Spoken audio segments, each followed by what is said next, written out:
All right, back with you here on the second hour of the Tuesday edition of the Dave Elswick Show.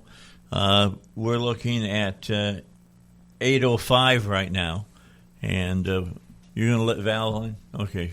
So Val Emmons is my new producer. She is still learning the ropes, so she's coming in here in just a moment. She won't be joining us on the show today, maybe later, but not here in the next hour or so. We have somebody who's on the phone ready to join with us here in just a moment, and we're looking at Patrick Fleener, who is with Americans for Prosperity. Patrick, is it all right if I just call you the nerd? Is that all right? Because when we're looking at tax reform and the numbers and all of that, you got to be kind of a nerd to keep up with these numbers, don't you? Yeah, sure. For better or for worse, but it's kind of interesting. Okay. Yeah, I need another pair of headphones in here because he can't hear. We'll get those for you in a second. So, let me. I'm going to give mine to you. Okay. No, go ahead. Okay. Ryan is running out to get a pair of headphones. We didn't have an extra pair. Patrick, we just moved into a new building yesterday, and so right. the station is working 100%, but some small things are not done yet, like making sure that the headphones were in the talk studio. The engineers who were working on everything moved everything, and they didn't replace the important stuff in the studio. So why don't you give us a little bit of a rundown about what your position is with Americans for Prosperity? You're keeping an eye on taxes across the United States and how it's affecting different states, correct? It is. Everything's correct on my end, right? You Okay. can hear me and everything. Yes. Yeah, we hear you fine.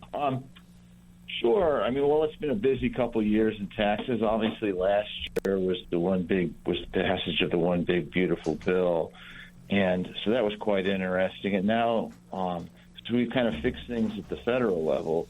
So now it'd be nice to move to the states, and then try to get some good tax relief, but perhaps more important, tax reform going on in the states. And Arkansas is kind of a prime candidate for that, in that it has a mix of states surrounding. I mean, today we live in an economy which is, you're competing for capital and new jobs and things, not only internationally but amongst the states. So Arkansas is kind of a neat case because, of course, it borders, states with fairly sharp and strong, high progressive taxes like Oklahoma and Missouri. But then it also borders states which have flat taxes, Mississippi and Louisiana. And Texas, of course, has no income tax at all. So I think that Arkansas can significantly improve its competitiveness, both within the country and indeed internationally, if it worked to reform its tax system.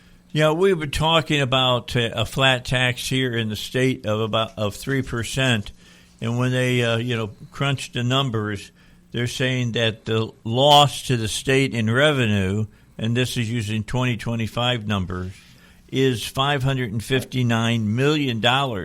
Well, that sounds like a lot until you understand that we overtaxed the residents of Arkansas by over $3 billion. Yeah, $3.5 billion is the revenue from the last fiscal year on the individual income tax. Okay, so that's only like a sixth of what they're talking about, taking away. And I look at this: if they can't live on $2.6 billion, they need to be replaced in their positions. Right, and I think there's a couple aspects here.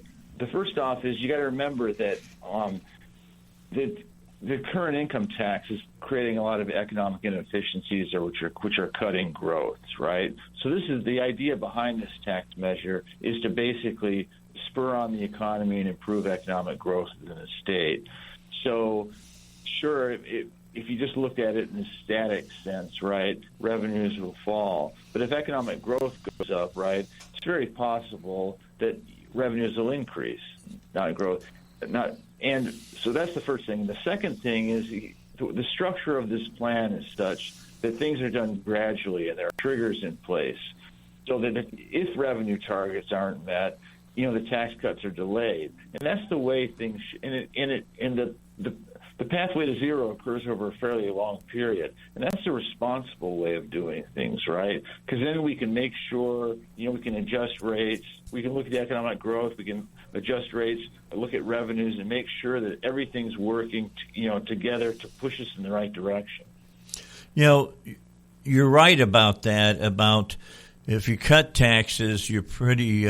I think you're pretty sure that you're going to get some increased revenue. For instance, I was really very into trying to get rid of the food tax when I first got here in Arkansas in 2000.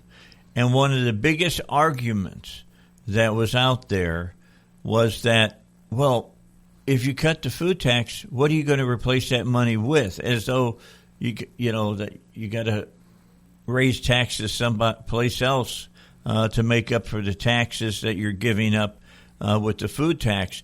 And I had talked to Governor Huckabee at that time, and I said, I bet you don't lose any money. I bet you they get rid of the food tax, and people will have more money. They'll spend more money, and you'll replace it in your coffers, and you'll never lose money. And you know what? I was right. Right. No, that sounds good. I mean, that's what people often miss, right? The two tasks, I guess, of right-sizing government are the first thing is you want to tackle the spending side, right? You want to get government to be lean, mean, efficient, and basically doing those things that it can do best, right? So once you've got the spending side fixed, then you work on the revenue side. And there you want to collect taxes basically in the least disruptive way possible, because it's taxes. One of the problems with taxes is that they can create a lot of unnecessary economic damage. A poorly structured income tax, for example, will discourage people from working, will discourage businesses from forming, and then discourage companies from coming into the state. So you want an efficient tax system which basically throws off the right incentives, and that's what I think the pathway to zero really works toward. That it works toward that goal. And Patrick, to that point, I'm just jumping in here. I didn't have headphones, so I hadn't heard everything that was talked about. But Arkansas does have a complex graduated rate structure on individual and also on the corporate side. Can you explain that a little bit about what that means, and then what the benefit of cleaning that up would mean to business and to the individuals? Sure. There's two benefits. The first off is that the progressive rate structure, any progressive rate structure, is basically going to increase disincentives to work as people make more and more money. And that's generally not a good thing, right? I mean, think of a small town with 2 doctors, right? And do you really want one to basically be discouraged from working as the tax burden goes up?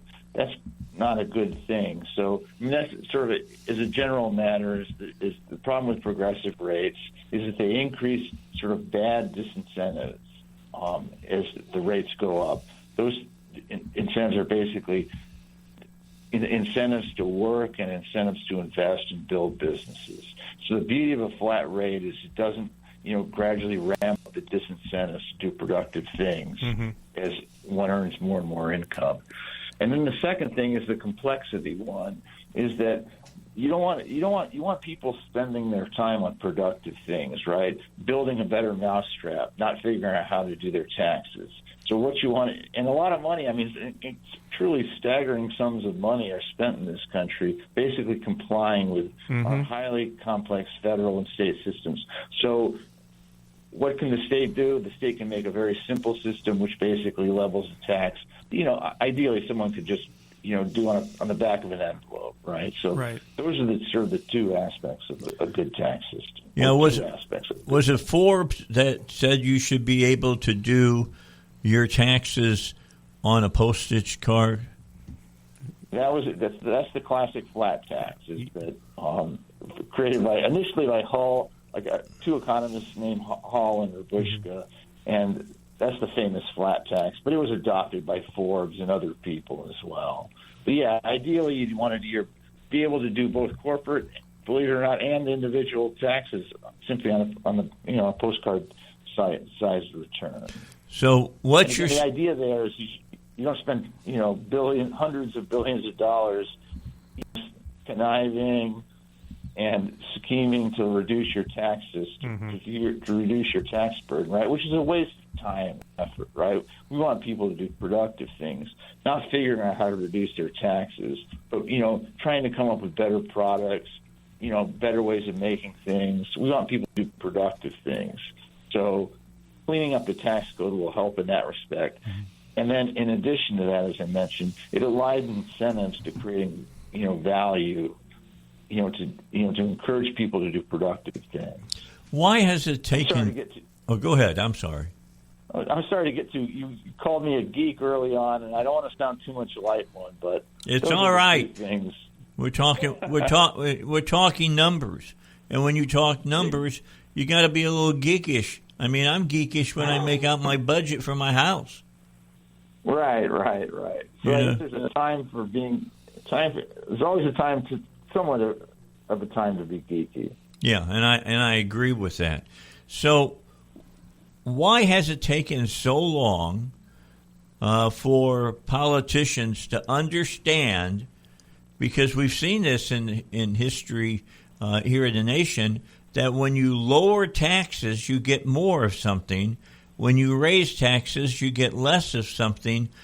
Why can't we figure out if you lower the income tax, you're going to end. I'm telling you, you're going to end up with more money. Oh, I think that's right, especially if you move to a plan like the Pathway to Zero, which is simple, right? I mean, it's easily understandable. Well, I mean, to answer your question, it's a political. I mean, taxes are more of a political problem than an economic one. Meaning, politicians have just the opposite incentives, right? I mean, one of the ways that they raise money is by basically selling off loopholes, right? I mean, they go out and promise this group, right? But I love that. Doing that is that you have a tax base, or what's taxed, right? If you fill that tax base up, filled with a bunch of holes, a bunch of loopholes, the problem is to raise a fixed amount of money, you have to have fairly high rates. And that's basically the problem that the U.S. tax system has, the national one and the states ones have, is that about half of all income ends up getting taxed because the rest of it's basically given away in loopholes of this. So, rates are on average about twice as high as they should be. So if we cleaned out the tax base, if you cleaned out the tax base, meaning if you got rid of all the loopholes and taxed income or consumption, or whatever your base is going to be comprehensively, you could have much lower tax rates, and you'd have greater economic. The problem is that people, when you have these loopholes, economic activity tends to favor not necessarily those things which are most economically productive, but those things which give the best tax break, and that steers investment away again from making a better mousetrap to basically chasing tax loopholes. And of course, there's this famous cases of empty office buildings built because of tax loopholes, and all sorts of just economic waste. So again, you want to basically create a tax system which steers people, to put effort to doing productive things, not wasteful things. Yeah, and when you look at Minneapolis, Minnesota, and you look at, they think that there's about, probably $1 billion or two, but they know for a fact $440 million of fraud, waste, and abuse. That's in one city in the United States. If we had really good oversight in every city, how much money would we be talking about? Right, and then and that's kind of an example of what I was talking about with, government screwing up incentives. Like, what if those people, rather than, trying to run all these welfare schemes and stuff like that, what if the government set up a system where people's efforts were directed into doing productive things, right? Making better products, working in productive enterprises. I mean, that's, so, these numbers are big, they're very large, and they're horrible, but in a sense, the waste that results from this is like 2 or 3 times as large, because, people are basically, doing unproductive things. They're not really learning anything. They're not sort of advancing the ball down the field because the incentives are screwed up. And that's what's kind of, looping back to the pathway to zero. We want to create a system, right? We want, as I mentioned earlier, we want to have, government spending to be focused on those things that only government can do. Once we and we want it restricted to those things. We want the private marketplace to basically steer people's efforts into doing productive things. So we want to, first we got to set government at its, we want to have core, fundamental government functions filled. Then we want to fund it with a tax system which is least disruptive as possible. We don't want to have all this extra spending and things, which, steers people in the wrong direction, misaligns incentives. So, yeah, I'm with you. I'm with you. I've been watching. Look, I'm not a young spring chicken anymore. I've been looking at this stuff for a long, long time, and I know it'll work. It's just amazing to me that politicians can't figure out that it works, and I keep trying to figure out on their end what is it for their benefit. We'll come back and maybe talk about that a little bit, but I got to get a break in, and then we'll be back and talk to our Patrick here a little bit longer here on the Dave Elswick Show. Ryan Norris is here he's chairman of the Arkansas chapter of Americans for Prosperity. They do a great job. I've been working with them ever since they started here in Arkansas. They got a lot of great ideas. They're going to save you a lot of money, and in fact, put a lot of money in your bank account if we can get the politicians to do what they should do. If you've got creaky knees or a bad back, or you got bad shoulders, or you just got aches and pains in your joints, I'm going to suggest to you that you call and go over and see our friends at QC Kinetics. They have a mixture that they mix with your body's ability to treat your joints and to basically regrow your joints and get your joints where they work the way they're supposed to. And instead of, walking around like a 70-year-old when you're in your 40s, or, spending 6 weeks in rehab because you had a knee replaced, or in other people's cases, I got a friend that's going in for another hip surgery coming up on Thursday, and he's going to be laid up for a while. Get rid of all of that kind of stuff and let QC Kinetics do what they do and do best, and that is rejuvenate what's happening in your joints. If you'll give them a call at 501-817-9516, that's 501-817-9516, they're going to do a free consultation with you. They'll look at your x-rays or your CAT scans and things of your joints that are hurting, and they'll tell you up front whether QC Kinetics is going to help you or not. I mean, they'll be right up front with you. And if they do, then you don't have to go under the knife. You don't have to be worked on by the orthopedist. What you need to do is get all the information, lay it on the table, and then make the right move. 501-817-9516. That's going to get you set up with a free, my favorite four-letter word that starts with F, free consultation. That's with QC Kinetics. Turn it over to Ryan. And Ryan, what is something really important that people need to understand about getting to this tax cut? Well, that we're not the only state considering it, and that voters are caring about affordability now. They want to see their state government cares about affordability.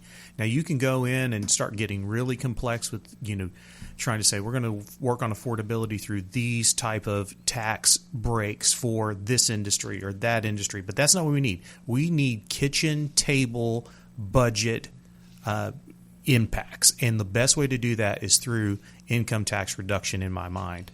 Well, let's put it this way. As soon as people pay their income tax, fill out their tax forms this year, they're going to see a lot more money either reducing their money that they're paying into the income tax or getting a much larger return on their taxes coming to them in the mail. Mm-hmm.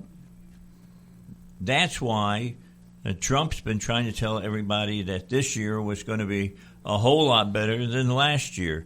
And, Patrick, we've got a minute left to go. That's the case. I mean, when you look at how much more you get if you got kids and things of that nature, those tax returns are going to be pretty hefty this year. Oh. We may have lost him. We may have lost Patrick. We may have lost him. Okay, well, we got to take a break anyway. It's time to get to the news. News is at 8:30, and then we'll be back 5 minutes later with more that we're talking about here on the Dave Elswick Show. All right, Patrick will be back with us in just a moment, and let me talk to my producer. Typically, I would be using the talkback, which is a secretive way of talking to the producer without you all knowing what I'm doing. But you're going to have to know what I'm doing right now. Patrick's going to be calling back. You need to watch the phone. Okay. He's calling right now. Okay. So we're going to get Patrick back on here for one more break to talk with him about this whole thing about taxes. And I want this to be as, sometimes you can do a show and it's laden with a lot of numbers, and it gets about as clear as mud.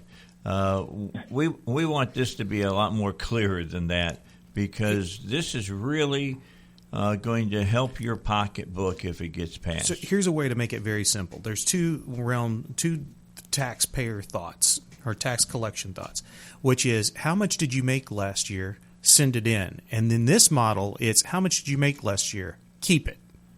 That's the simplicity of it. Gotta like that. I like my money. I like to be able to make up my mind of how I'm going to spend my money. Yes. The guy who came up with the pencil diagram, trying to explain the making of a pencil and how it generates money. What was his name? Well, Milton Friedman used it. That's what I'm talking about. Okay, so Milton Friedman came up with this. He explained it to us through the diagram of the pencil. However, he was the man that was responsible for getting the amount of money taken out of your check. Yeah. Each 2 weeks, and he's to the day he died, he said it was the worst piece of legislation that he ever helped get passed, because what happened is people thought of that money as the government's money instead of understanding that was their money. Right. Their money. And then some of them now view it as it's a savings account. And so you're loaning your government interest-free money. And it's just ephemeral about how much you actually owe. Because if you have the right deductions, if you don't take them, you pay more, even though you may be eligible for less. It's just a mess. And so that's why the pathway to zero on state taxes is inclined to just let you keep it and you spend it the way that you want. It's just way too complex and messy. That's the way politicians like it. They like it so convoluted that you can't just look at it and figure it out yourself. You got to go and I pay $165 a year for somebody to do my taxes. Mm-hmm. Yeah. And, I didn't realize I had so much money that should have been mine until I had somebody else do my taxes. Right. And so this cuts that out. It makes it very simple. Look at your final check, see how much was taken out for state taxes, and imagine where you got to keep all that. You probably have a need in your family that amount of money would help go towards or cover. When I'm spending upwards, Patrick, I know you do the same thing. When you're spending up to $5,000 a year just in gas to get back and forth to work and go maybe on a week's vacation or whatever, that money comes in handy. Absolutely right. And as Ryan pointed out, I mean, again, as I talked about earlier, is that having a complex tax code basically just represents a big wasteful government program, right? Because it does two things. It costs us all, a lot of these compliance costs. We need to pay people to do our taxes for us. But perhaps more importantly, like your spending is being steered by the government, right? The government's basically going to tell you to save money for this or spend money here, not spend money on this. Again, we should have. We live in a free country, and the tax system should be neutral, meaning it should collect the amount of revenue needed to run basic functions of government, and then people should be allowed to do whatever they want to go on with their lives without government influence. Yeah, I'm with all of this. I am so down with what you guys are talking about and trying to get done. How is it playing out in other states besides Arkansas as far as this goes, Patrick? Sure. That's the big story. Is over the last couple decades, there's been a flat tax revolution across the country, and many states today have flat income taxes or no income taxes at all. And if you look at it, where economic growth has occurred, it has occurred in those states, and it makes a lot of sense, right? Because the economies in those states are gearing investment and gearing work effort to where it's most productively used, right? And that's important for economic growth. If you want economic growth, you want to efficiently use your resources. You want to steer people. Again, you don't want. One of the problems with high welfare payments is that they steer people in the wrong direction, right? They steer people to sitting on the couch rather than going out and working. So we want to design a tax system which basically, everyone's pushing in the same productive, direction. Yeah. I mean, that's the simplicity of it, I think, Patrick, is Arkansas is situated. We have great reserves. We have the Revenue Stabilization Act that has kept us from going into debts. And we're cutting the size and the cost of Arkansas government. And so I'm very heartened that we can do this correctly, that there are those interested in doing this in the right way. And I appreciate the information that you provide us and the help that you've given us. We plan on having you in the state for our Pathway to Zero tour coming up. I believe we're going to have you in. Is it in February or March? I couldn't remember the exact date. But in February. In February 19th. Perfect. Yeah, looking forward to it. Yeah, so we're going to have you in February 19th. You're going to come in and sit down with us in the studio? We can work that out. Yeah, we can work good. that out. And so we're going to be on a tour where we have 4 cities selected right now: Little Rock, Searcy, Fort Smith, and then we're looking at Bentonville. We'll be inviting citizens to come hear from experts as to how the Pathway to Zero would work, the benefits to them, the safeguards that are in place to make sure that, as we say in here, no unfunded promises from government, no budget chaos, and no cuts without growth. And excited to work alongside the members of the Arkansas legislature, the governor's office on this. We're having conversations even within the agencies that there is momentum building in this direction. Citizens need to have their voice heard by their elected officials. If you are interested in cutting the Arkansas income tax down to zero, putting it into policy, taking it out of the hands of just the politicians and putting a formula in place in code, this Pathway to Zero, you can learn more at thepathwaytozero.com. Add your voice again to the conversation And we need a grassroots movement to help make this a priority in the state. And I'm excited that AFP is going to be helping to lead that. Again, we have others from national organizations that are coming in. We're also working with the Arkansas Policy Foundation. Greg Kaza over there doing great work in making sure that we take this concept and make it fit Arkansas's fiscal reality, so that, again, we're doing this in a responsible and a managed way. Patrick, I know other states around us are kind of looking at this. What are some of those other states? Are they doing a similar thing? How high a priority is it for them? What's the sense that you have? Well, I think that, again, there's been a flat tax revolution over the last couple of decades, and the lesson's kind of been learned. I mean, it's obvious to people like you and I, but I think your average politician sees that one way of spurring on their local and state economies is to institute a flat type tax, and you've seen movement in that direction. And I hopefully Arkansas will be the next state to join the pack. Well, I sure hope so. Nationwide, it's been that way for a couple decades. Mm-hmm.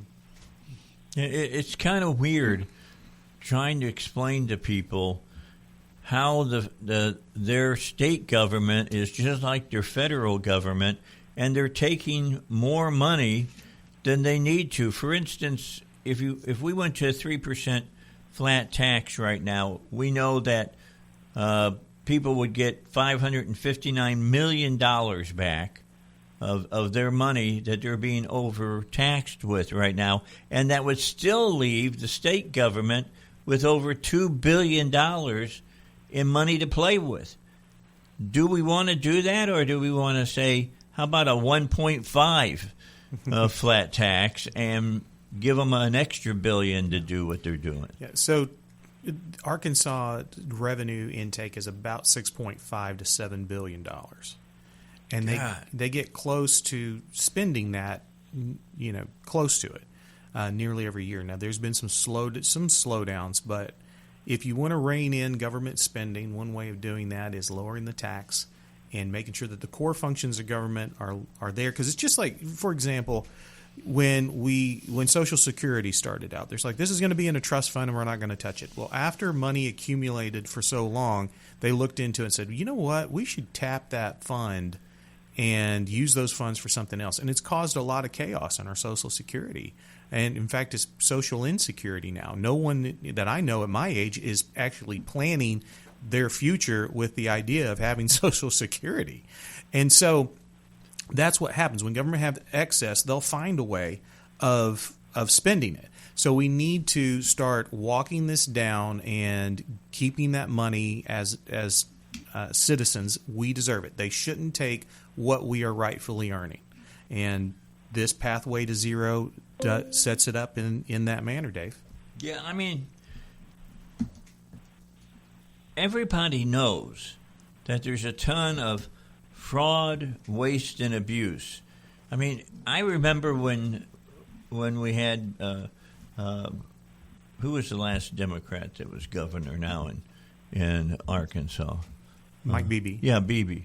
And I remember when Beebe was talking about we're $500 million shy of money that we need for some kind of program, and then the next day he came back out and he said, well, we found the $500 million that we need for that program. And I said on the air the day that was announced, wow, what a great way of running a state government, that there was that much, they had that much money in one department. So that's before DOGE started on a national level. I want to see us do that on a state level. In fact, we should do it on a local level, a much more smaller local level. Mm-hmm. Yeah, if you go and you actually do the accounting for national government, definitely, but state government too, there are ways of finding improvements and efficiencies. Yes, there is. And again, I'm heartened to hear that there are internal things being done in agencies directed by the governor to tighten up to make sure that we have all of the employees that we need, but no more, that there's ways of automating, streamlining, using technology to improve service delivery, and that's going to result in savings for us. And again, this goes back to under Asa Hutchinson. He started that efficiency project that then Lieutenant Governor Tim Griffin was helping head up, and with a blue ribbon panel of folks to help find that savings. So we're now starting to implement key components of it, and I think there's more to come. All right, well, Patrick, we'll let you go, and we'll see you down the road maybe in a few weeks here in the studio to talk further about the pathway to zero. I appreciate your time today. Excellent. Well, thank you for having me. I appreciate it. All right. Patrick Fleener here on the Dave Elswick Show from Americans for Americans for Growth. I mean, he's big. I'm Americans for Prosperity. Prosperity.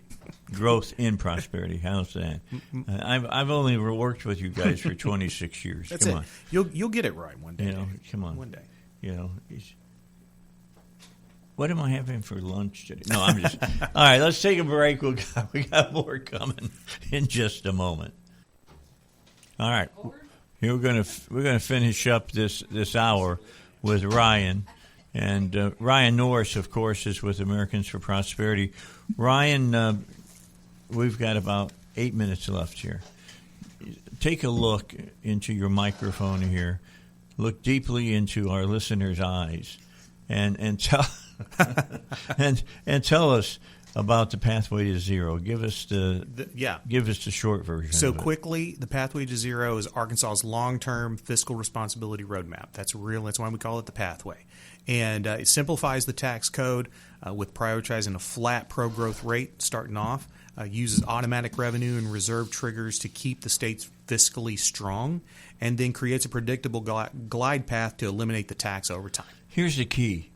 If we put something like this into play, this protects us from a sudden massive downturn of the way we're doing things right now. Yes. And if there's even changes politically within the state of Arkansas, this would be in code. And that will happen, by the way. And because you will forget about what the other side has done to you in the past. And so this is a safe way of doing it. And again, it goes to there's no unfunded promises, no budget chaos, and no cuts without growth. This takes care of the core functions of government, make sure that our reserves are strong, which Arkansas has very strong reserves. I believe, again, in the research, we're in the top 6 states with adequate reserves. And then it prioritizes the taxpayer. You can learn more at thepathwaytozero.com. There's a lot of information on there. There is also a petition to where when you sign it, it will send an email to your lawmaker saying, hey, I'd like you to support the Pathway to Zero.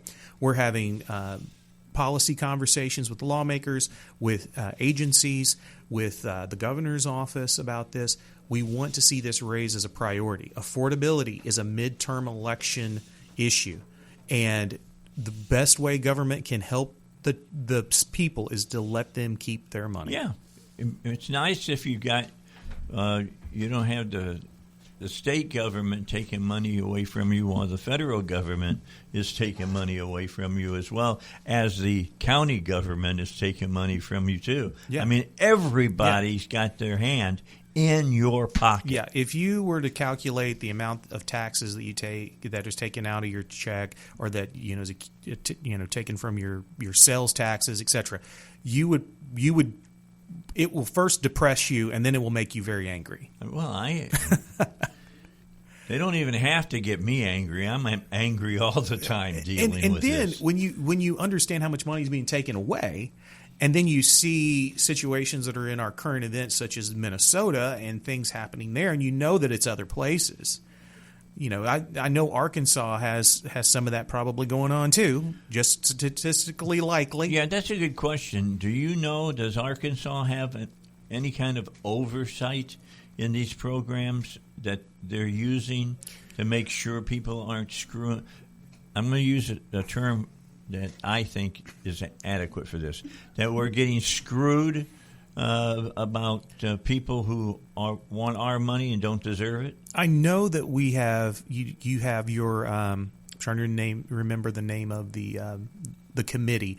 Arkansas does have a committee that can pull county leaders, city leaders in for testimony on what are you doing with these funds. That there's legislative audit, I think maybe it, to where they audit where the money's going, and particularly state money. And if there's discrepancies, I think Senator Johnson is part of that, isn't he? I think so. I'll have to refresh my memory. He's a part of a lot of things. Well, need to get Mark on. But I know that this is an issue, it is a priority, but and I know that they've called people on the carpet and they've solved some things here and there. However, there isn't such a thing as too much scrutiny, transparency, and accountability when it comes to the people's dollars. You're out there working hard. We're about to hit a winter weather event this weekend. There's going to be plenty of people who are going to be making it to their work, to their hospitals, to all these key things. They're going to be working at our grocery stores. They put their money is then taken as taxes. They work hard for it. We don't need to waste it. And when government has the ability to function by allowing them to keep what they earned and spend how they want, that should be the priority. We are not your piggy bank. We want the core functions of government to run that keep us safe and protect our rights.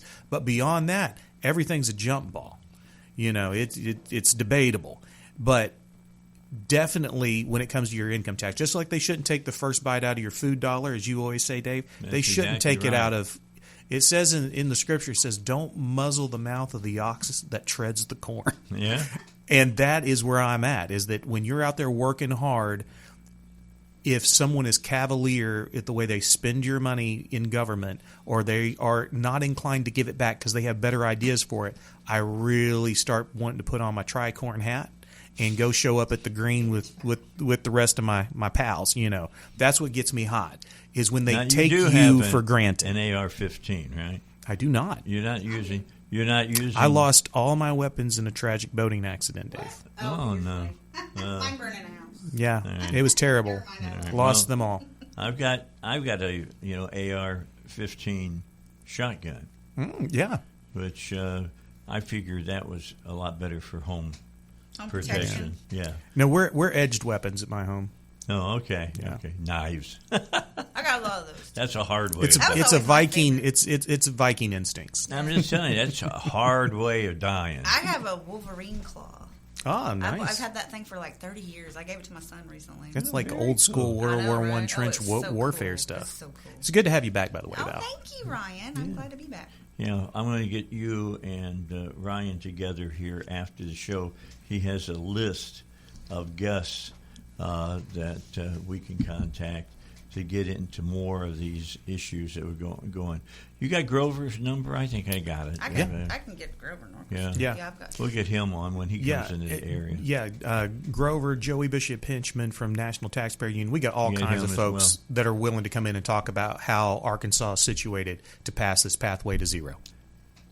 Gotta be educated on this stuff.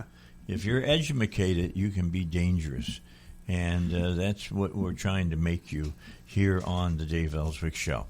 All right, Ryan, thanks for coming in. We'll see you again next Tuesday. It's not far to get to my station anymore. No. Next door to you. You can come next door and borrow a cup of freedom. Yeah, I'll do that. Absolutely. You can skip it. I'll do that. All I'll be right. skipping over to your All right, we'll be back. We got more to talk about today on the Dave Elswick Show.